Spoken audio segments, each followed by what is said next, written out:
വിലയേറിയ വിശിഷ്ട ഭോജ്യം എന്ന നിലയിൽ കൂൺ കൃഷിക്ക് പ്രാധാന്യം ഏറെയാണ്. ഒരു ഹോബി എന്ന നിലയിലും പലരും കൂൺ വളർത്തലിൽ ഏർപ്പെടുന്നുണ്ട്. മുറി നിറയെ വിളഞ്ഞു നിൽക്കുന്ന ധവളസുന്ദരമായ കൂണുകൾ ഏതു കർഷകന്റെയും മനം നിറയ്ക്കുന്ന കാഴ്ചയാണ്.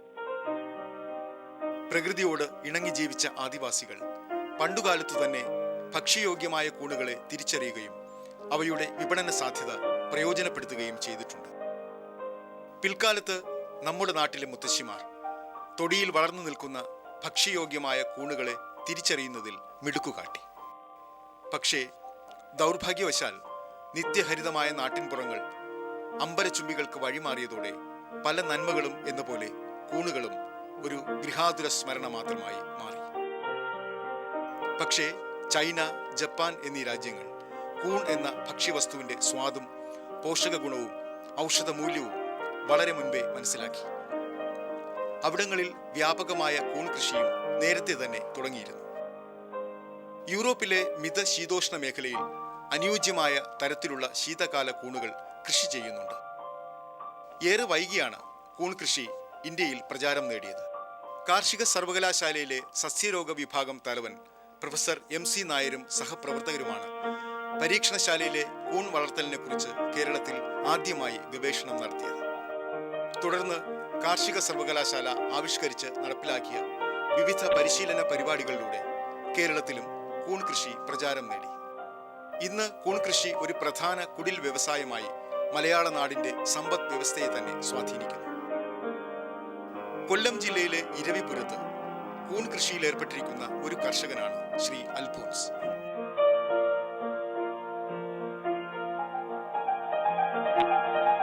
അനൗപചാരിക പരിശീലന ക്ലാസുകളിലൂടെയും പത്രമാസികകളിലൂടെയും ദൃശ്യ ശ്രവ്യ മാധ്യമങ്ങളിലൂടെയും ലഭിച്ച അറിവുകളാണ് കൂൺ കൃഷിയിൽ അൽഫോൻസിന്റെ പിൻബലം.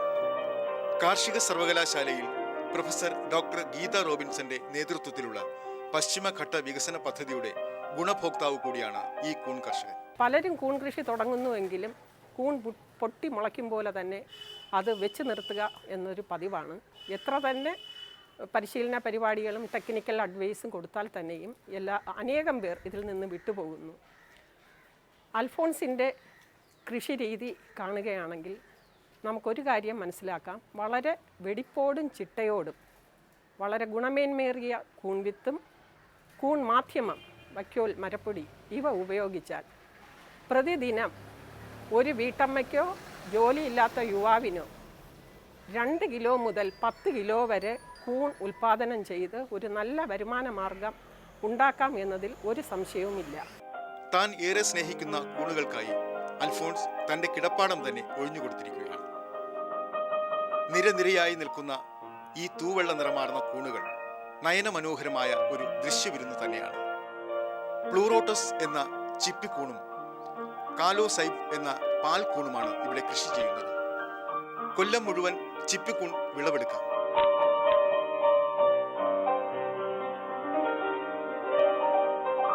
ജനുവരി, മെയ് മാസങ്ങളിലെ വരണ്ട കാലാവസ്ഥയാണ് പാൽക്കൂണിന് അനുയോജ്യം.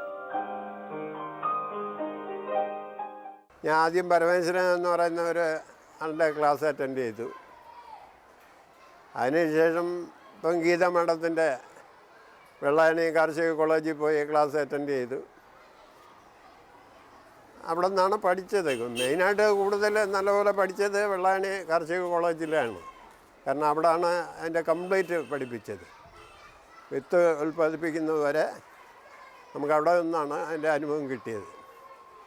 മറ്റുള്ളവരത് വെറും ഓറലായിട്ട് ഓരോന്ന് പറയുകയും ഇങ്ങനെ പോകുന്ന സ്ഥാനത്ത് വെള്ളായണിയിൽ പ്രാക്ടിക്കലായിട്ടും ഓറലായിട്ടും തിയറിക്കലായിട്ടും നമുക്ക് വേണ്ടുന്ന എല്ലാ ഇതും തരുന്നു. പിന്നെ ഏത് സമയത്ത് വിളിച്ചാലും നമുക്ക് വേണ്ടുന്ന എല്ലാ ഹെൽപ്പും അവിടെ നിന്ന് കിട്ടുന്നുണ്ട്. ചിപ്പിക്കൂൺ പൊതുവെ പറഞ്ഞാൽ പ്രകൃതിയിൽ മരക്കൊമ്പുകളിലും ദ്രവിച്ച മരക്കുറ്റികളിലും മറ്റും കാണുന്ന ഒരിനമാണ്. എന്നാൽ ചിപ്പിക്കൂൺ വ്യാവസായിക അടിസ്ഥാനത്തിൽ കൃഷി ചെയ്യുമ്പോൾ കൃത്രിമ വാതാവരണത്തിൽ വളരാൻ സഹായകമായ ചില ഘടകങ്ങൾ ആവശ്യമായി വരുന്നു. 1. സ്പോൺ അഥവാ വിത്ത്. 2. മാധ്യമം, വൃത്തിയുള്ള ഉണക്ക വൈക്കോൽ, അറക്കപ്പൊടി, കൊത്തി നുറുക്കിയ വാഴത്തട എന്നിവ. 3. പോളിത്തീൻ കവറുകൾ. 4. പ്ലാസ്റ്റിക് കയർ. പോളി ബാഗ് രീതിയിലാണ് ചിപ്പിക്കൂൺ കൃഷി ചെയ്യുന്നത്. പോളിത്തീൻ കവറിൽ നിറച്ച മാധ്യമത്തിലാണ് കൂൺ വളർത്തുന്നത്. ഈ പേരിന് പിന്നിലെ കാരണവും മറ്റൊന്നല്ല. ഏകദേശം 1 കിലോ വൈക്കോലാണ് ഒരു കൂൺ ബെഡ് ഉണ്ടാക്കാൻ ആവശ്യം. തിളച്ച വെള്ളത്തിലോ നീരാവിയിലോ 45 നിമിഷം അണുനശീകരണം നടത്തിയതായിരിക്കണം ഉപയോഗിക്കുന്ന വൈക്കോൽ. വൻതോതിൽ കൂൺ ബെഡുകൾ ആവശ്യമുള്ളവർ രാസവസ്തുക്കൾ ഉപയോഗിച്ചാണ് അണുനശീകരണം നടത്തുന്നത്. രാസ അണുനശീകരണം വഴിയാണ് മാധ്യമം തയ്യാറാക്കുന്നത്.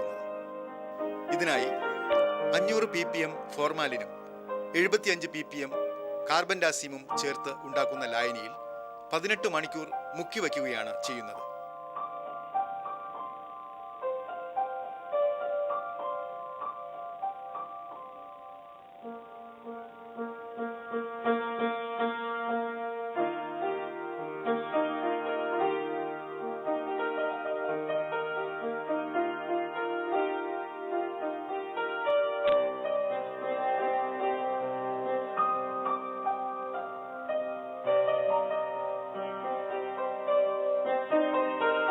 രണ്ട് 2x1 അടി വലിപ്പമുള്ള പോളിത്തീൻ കവറുകളിൽ 5 മുതൽ 7 വരെ സെന്റിമീറ്റർ കനത്തിൽ അടരുകളായി നിറയ്ക്കുന്നു.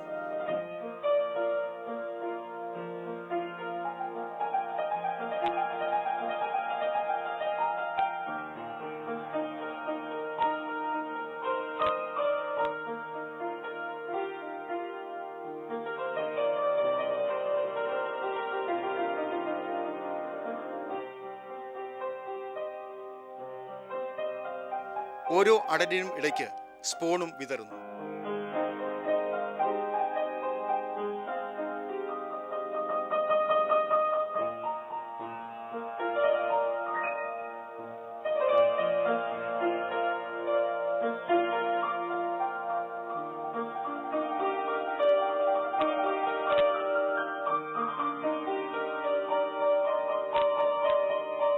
ഇപ്രകാരം 5-6 തട്ടുകൾ ഒരു കവറിൽ നിറയ്ക്കാം.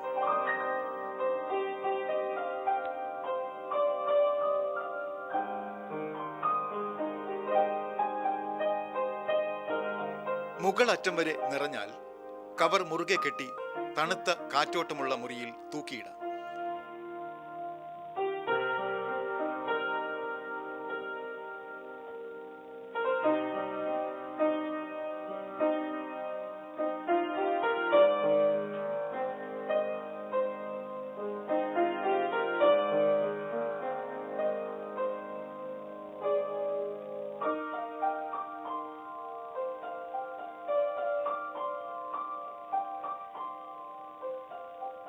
ആദ്യത്തെ 15 ദിവസം ഇത് ഇരുട്ടുമുറിയിലാണ് സൂക്ഷിക്കുന്നത്.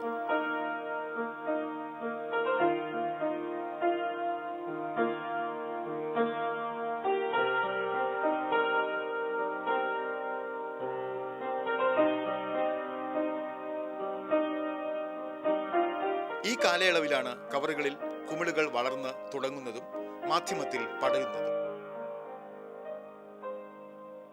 അടുത്ത 5-6 ദിവസത്തിനുള്ളിൽ കൂൺ മുകളിൽ പ്രത്യക്ഷപ്പെട്ടു തുടങ്ങുന്നു.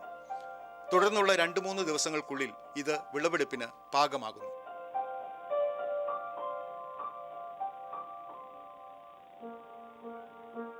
ആദ്യ വിളവെടുപ്പിൽ ഒരു ബാഗിൽ നിന്നും ഉദ്ദേശം 250 മുതൽ 400 ഗ്രാം വരെ കൂൺ ലഭിക്കും.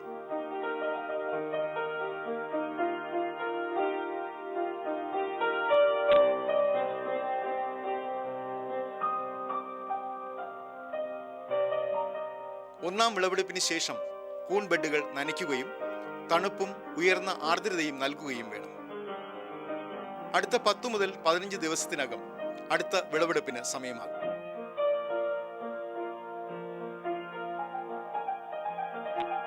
വിളവെടുപ്പിനെ തുടർന്നുള്ള 25-30 ദിവസത്തിനുള്ളിൽ മൂന്നാമത്തെയും 4ാമത്തെയും വിളവെടുപ്പിനും പാകമാകും. വേഗം കേടുവരാൻ സാധ്യതയുള്ളവയാണ് ചിപ്പിക്കൂണുകൾ. അന്തരീക്ഷ താപനിലയിൽ 6 മണിക്കൂറോളം ശീതീകരണിയിൽ 3 ദിവസം വരെയും മാത്രമേ ഇവ കേടുകൂടാതെ ഇരിക്കുകയുള്ളൂ. ആദ്യപടി എന്ന് പറഞ്ഞാൽ ഞാൻ 2 പേര് വൈക്കോല് വാങ്ങിച്ചു. പിന്നെ ചെങ്ങന്നൂരിൽ നിന്ന് ഒരു 10 പാക്കറ്റ് വിത്ത് വാങ്ങിച്ചു. അതുകൊണ്ട് ഞാനും എൻ്റെ മകളും കൂടെ ആണ് ആദ്യമായിട്ട് ബെറ്റ് തയ്യാറാക്കി ഞങ്ങൾ ഇട്ടത്. അതിൽ ചെറിയ പോരായ്മയൊക്കെ ഉണ്ടായിരുന്നുവെങ്കിലും സക്സസ് തന്നെയായിരുന്നു. അത് 1 കിലോയോളം കിട്ടി ഞങ്ങൾക്ക്. പിന്നെ അത് കഴിഞ്ഞ് ഞങ്ങൾ വിപുലമായിട്ട് തന്നെ പൈപ്പുകൾ വാങ്ങിച്ചു, പിന്നെ 3/4 ഇഞ്ചിൻ്റെ പട്ടിയിൽ വാങ്ങിച്ചു. അങ്ങനെ ആദ്യം 2 മുറിയിൽ ഇത് ഞങ്ങൾ തുടങ്ങിയതാണ്. ഇപ്പം 4 മുറിയിൽ 600 ബെറ്റ് ഏകദേശം ഇപ്പോൾ ഉണ്ട്. പാൽക്കൂണുകൾ നാരുകളാൽ സമ്പന്നമാണ്. ഇവ ദീർഘകാലം കേടുകൂടാതെ ഇരിക്കുകയും ചെയ്യും. തൂവെള്ള നിറത്തിലുള്ള കുടയും നിവർന്ന തണ്ടുമുള്ള ഇവ ജൈവാംശം കൂടുതലുള്ള മരച്ചുവടുകളിലും മറ്റും കണ്ടുവരുന്നവയാണ്. കൃത്രിമമായി കൂൺ കൃഷി ചെയ്യാൻ ആവശ്യമായ ഘടകങ്ങൾ: 1 സ്പോൺ അഥവാ വിത്ത്, 2 മാധ്യമം, വൈക്കോൽ, അറക്കപ്പൊടി, കൊത്തിനുറുക്കിയ വാഴത്തല എന്നിവ, 3 polythene cover 60 centimetre × 30 centimetre 15 gauge കനമുള്ളത്, 4 പ്ലാസ്റ്റിക് കയർ. കൃഷിരീതി ഏകദേശം ചിപ്പിക്കൂണിന് സമാനം തന്നെയാണ്. സ്പോൺ വിതറുന്നിടത്താണ് പ്രകടമായ വ്യത്യാസമുള്ളത്. ഇതിന് 20 ദിവസം വളർച്ചയെത്തുമ്പോൾ മുകൾ വശം തുറന്ന് കേസിംഗ് മിശ്രിതം നിറയ്ക്കുന്നു. മണൽ, മണ്ണ്, കമ്പോസ്റ്റ് എന്നിവ 1:1:1 എന്ന അനുപാതത്തിൽ കൂട്ടിക്കലർത്തി 2% കാൽസ്യം കാർബണേറ്റ് ചേർത്ത് 50 മുതൽ 60% വരെ ഈർപ്പമുള്ള മിശ്രിതമാണ് കേസിംഗ്. ഇത് 30 മിനിറ്റോളം നേരം അണുനശീകരണത്തിന് വിധേയമാക്കിയിരിക്കണം. ഈ മിശ്രിതം തണുത്ത ശേഷമാണ് പാൽക്കൂൺ ബെഡിന് മുകളിൽ 1 ഇഞ്ച് കനത്തിൽ കേസിംഗ് ചെയ്യുന്നത്. ബെഡിൽ കൂണുകളെ ഉറപ്പിച്ചു നിർത്തുന്നതിനും വളർച്ചയ്ക്കാവശ്യമായ പോഷകങ്ങൾ നൽകുന്നതിനും കേസിംഗ് സഹായിക്കും. തുടർന്നുള്ള ദിവസങ്ങളിൽ കേസിംഗ് നനച്ചു കൊടുക്കുന്നു. 50% ഈർപ്പം നിലനിൽക്കുന്നതിനാണ് ഇത്. കേസിംഗ് ചെയ്ത് 10 മുതൽ 15 ദിവസത്തിനകം കൂൺമുകുളങ്ങൾ പ്രത്യക്ഷപ്പെടുന്നു. ഇവ 5 മുതൽ 7 ദിവസത്തിനകം വിളവെടുപ്പിന് പാകമാകുകയും ചെയ്യും. ഒരു ബെഡിൽ നിന്ന് 1/2 കിലോ കൂൺ ഒരു ദിവസം ലഭിക്കും. പാൽക്കൂൺ 7 ദിവസം വരെ കേടുകൂടാതെ ഇരിക്കും. അതിനാൽ ഇവയുടെ വിപണനം വലിയ ബുദ്ധിമുട്ടേറിയതല്ല. പല കാര്യങ്ങളും നമ്മൾ ഇതിൽ ശ്രദ്ധിക്കേണ്ടതായിട്ടുണ്ട്. ഏറ്റവും പ്രധാനം കൂൺ വിത്ത് എവിടെ നിന്ന് വാങ്ങിയാലും വിശ്വാസയോഗ്യമായ സ്ഥലത്ത് നിന്ന് വാങ്ങുക. അതിൻ്റെ ഗുണമേന്മ മനസ്സിലാക്കി നമ്മൾ വാങ്ങുക. അതുപോലെ കൂൺ മാധ്യമം, ഇപ്പോൾ വൈക്കോലിൻ്റെ ഗുണമേന്മ വളരെ കുറഞ്ഞു വരുന്നതാണ്. അതുപോലെ റബ്ബർ മരപ്പൊടി, വൈക്കോലിൽ കിട്ടുന്നതിനേക്കാൾ 40% അധികം വിളവ് റബ്ബർ മരപ്പൊടിയിൽ കിട്ടും. കൂടാതെ റബ്ബർ മരപ്പൊടിയിൽ കൃഷി ചെയ്തെടുത്ത ചിപ്പിക്കൂണുകൾ, പാൽക്കൂണുകളും വളരെയധികം ഭാരവും സൈസും ഉള്ളതാണ്. വെള്ളായണി ഇൻസ്ട്രക്ഷണൽ ഫാമിൽ ചിപ്പിക്കൂണിൻ്റെ 4 മുന്തിയ ഇനങ്ങൾ ഉരുത്തിരിച്ചെടുത്തിട്ടുണ്ട്. അവ കർഷകർക്ക് കൊടുക്കുന്നുണ്ട്. വെള്ള നിറത്തിലുള്ള ചിപ്പിക്കൂണിനാണ് ഏറ്റവും കൂടുതൽ ഡിമാൻഡ്, പ്ലൂറോട്ടസ് ഫ്ലോറിഡ. കൂടാതെ ഹ്രസ്വകാല ഇനങ്ങളായ പിങ്ക് ഓയിസ്റ്റർ, അതായത് പ്ലൂറോട്ടസ് സിയോസ്, ചാരനിറത്തിലുള്ള Pleurotus sajor caju, Pleurotus ulmarius എന്നിവ. ഇവയെല്ലാം വളരെ ഗുണമേന്മയുള്ളതും ഔഷധ ഗുണമുള്ളതും രുചിയിലും മുമ്പിൽ നിൽക്കുന്ന ഇനങ്ങളാണ്. പാൽക്കൂണിൽ 2 ഇനങ്ങൾ, കാലോസൈബ ഇൻഡിക്ക, കാലോസൈബ ജംബോസ എന്നീ 2 മുന്തിയ ഇനങ്ങളും വിപണനം നടത്തി വരുന്നു. കൂണിന്റെ ഗുണങ്ങൾ: 1 പ്രോട്ടീൻ സമൃദ്ധം, 2.5 3.5 നാരുകൾ, ജീവകങ്ങൾ, ധാതുക്കൾ എന്നിവയാൽ സമ്പുഷ്ടം. കൊളസ്ട്രോൾ, രക്തസമ്മർദ്ദം, അർബുദം തുടങ്ങിയ രോഗസാധ്യതകൾ കുറയ്ക്കുന്നു. ആന്റി ഓക്സിഡന്റുകളുടെ കലവറയായതിനാൽ വിവിധ രോഗങ്ങളെ പ്രതിരോധിക്കുന്നു. കൂണുകൾ കൊണ്ട് cutlet, samosa, omelette, biryani, soup എന്നിവ കൂടാതെ ചട്നി പൗഡർ, സൂപ്പ് പൗഡർ, കൂൺ സോസ്, കൂൺ വൈൻ എന്നിവയും നിർമ്മിക്കാം. സെൻറ്റ് ജോസഫ് മഷ്റൂമിൻ്റെ പേരിലാണ് കൊടുക്കുന്നത്. പിന്നെ ഒരു ദിവസം 10 ബെറ്റ് തയ്യാറാക്കുന്നുണ്ട്. ഒരു മാസമാകുമ്പം 300 ബെറ്റ് ഇടുന്നുണ്ട്. 1 കിലോയോളം അതിൻ്റെ വിളവ് കിട്ടുന്നുണ്ട്. അങ്ങനെ നോക്കുമ്പോൾ എല്ലാ വിധത്തിലും നല്ലത് തന്നെയാണ്. നമുക്ക് ബുദ്ധിമുട്ടൊന്നും ഇതുവരെയായിട്ട് ഒരു 125 കിലോ എടുത്തു. പിന്നെ നമ്മൾ ഉദ്ദേശിച്ചതുപോലെ തന്നെ കാര്യങ്ങളൊക്കെ നല്ല ഫൈനായിട്ട് പോകുന്നതുകൊണ്ട് ഇനിയും നമുക്കിത് വികസിപ്പിക്കാനാണ് നമുക്ക് ആഗ്രഹം. 600 പറ്റ 1000 പറ്റ ആക്കി ഉയർത്തണം. ആ രീതിയിൽ നമ്മൾ ചെയ്യുകയാണ്. ദൈവം അനുഗ്രഹിച്ച് അത് നടക്കുമെന്നാണ് എൻ്റെ വിശ്വാസം.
നമസ്കാരം.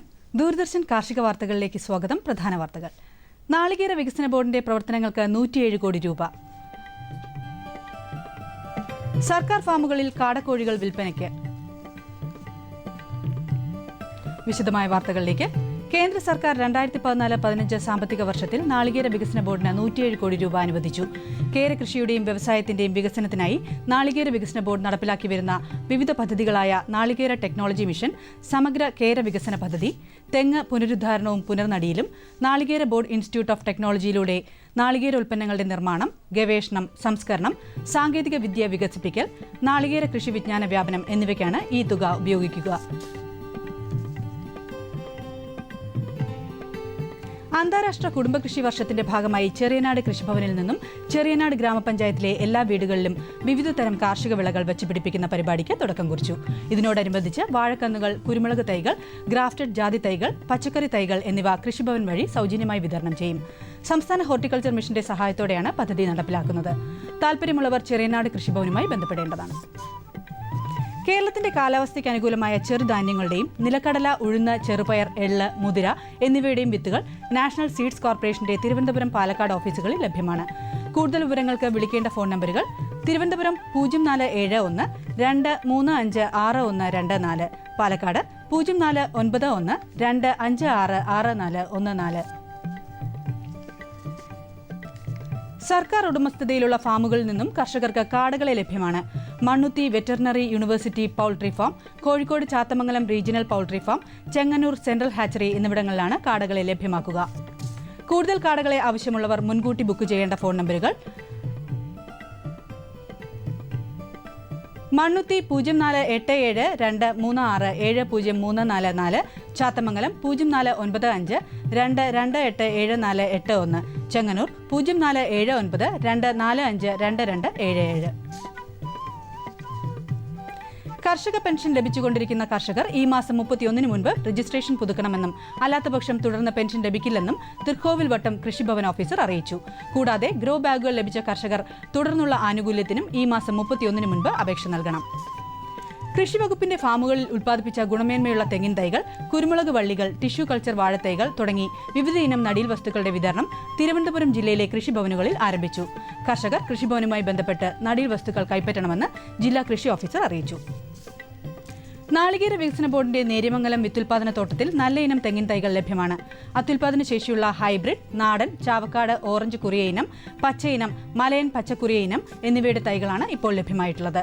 വിശദവിവരങ്ങൾക്ക് ബന്ധപ്പെടാവുന്ന ഫോൺ നമ്പർ 0485 255 4240. കമ്പോള നിലവാരം.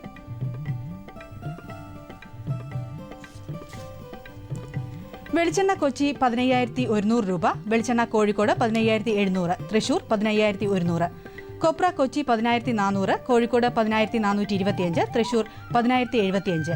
കുരുമുളക് അൺഗാർബിൾ 71,500, കുരുമുളക് ഗാർബിൾ 74,500. ചുക്ക് മീഡിയം 31,000, ചുക്ക് ബെസ്റ്റ് 32,500, മഞ്ഞൾ സേലം 7,000, മഞ്ഞൾ ഈറോഡ് 7,200, അടയ്ക്ക പുതിയത് 28,000-നും 29,000-നും മധ്യേ.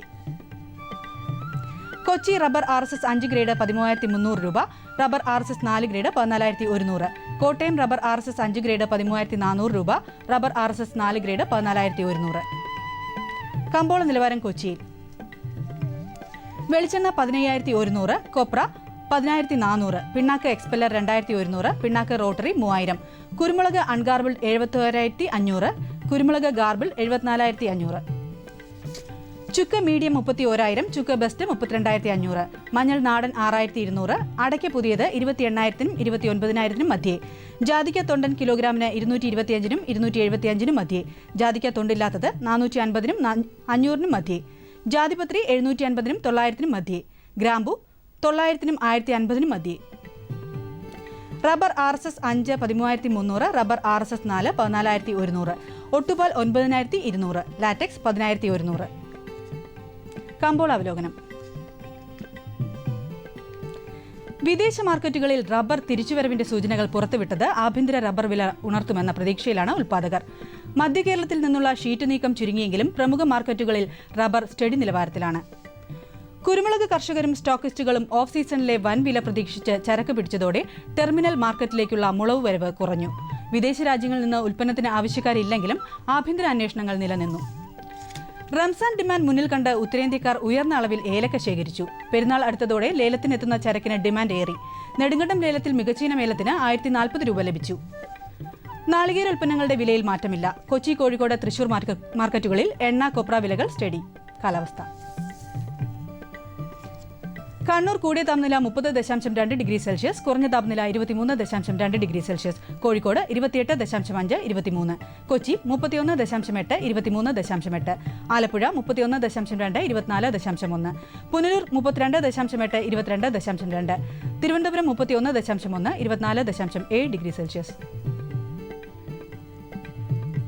ഇതോടെ ഇന്നത്തെ കാർഷിക വാർത്തകൾ സമാപിക്കുന്നു. നമസ്കാരം.